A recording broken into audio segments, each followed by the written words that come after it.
নমস্কার বন্ধুরা, আমি শিউলি আর একটা নতুন রেসিপি নিয়ে তোমাদের সামনে চলে এসেছি। আজকে বানাবো ঘি। সরটা অনেকদিন থেকে জমিয়ে রেখে দিয়েছিলাম, ফ্রিজে রেখে দিয়েছিলাম, যার জন্য ভালো মতন জমে আছে, কোনো খারাপ হয়নি।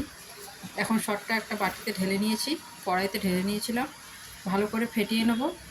তারপর ওর মধ্যে একটু জল দিয়ে দেবো যাতে মাখনটা তুলে নিতে পারি। এই যে ভালো করে ফেটানোর পর